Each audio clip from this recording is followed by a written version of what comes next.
La réserve del Trionfo, au-delà d'être une zone où les producteurs ils vont vraiment avoir un impact positif sur leur environnement, c'est aussi une qualité qui est très importante.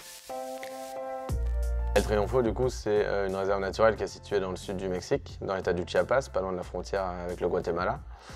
Et concrètement, en fait, c'est vraiment une zone semi-montagneuse, même plutôt montagneuse, où il y a de la jungle dense et qui est complètement préservée, en fait.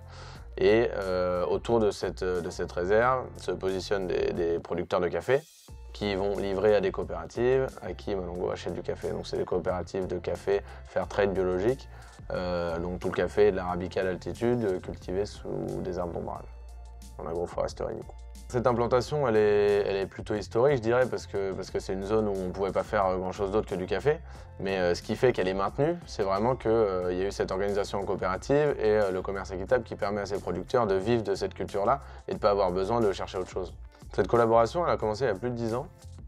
Et elle évolue, mais au global, c'est quand même vraiment des partenariats à long terme hein, avec ces coopératives à qui on achète des volumes de café dont l'objectif est d'augmenter chaque année.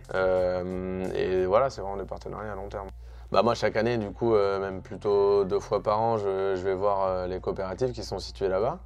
Et donc parce qu'on parle de l'exportation du café, de la gestion des volumes de café qui vont être achetés par Malongo, mais aussi parce que on a eu notamment un projet dans lequel on est allé voir un grand nombre de producteurs d'une de ces coopératives-là pour essayer de voir avec eux l'impact qu'ils ont sur leur environnement, comment ils perçoivent le changement climatique, etc.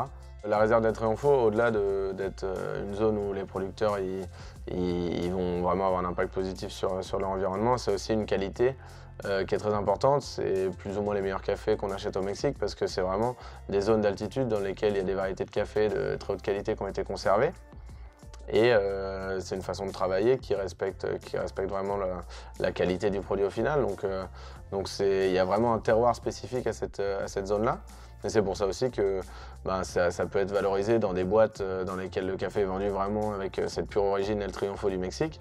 Et que quand moi je retourne voir les coopératives et qu'on leur montre ces boîtes-là, c'est vrai que c'est un peu un aboutissement aussi pour eux parce qu'on valorise leurs produits de façon directe.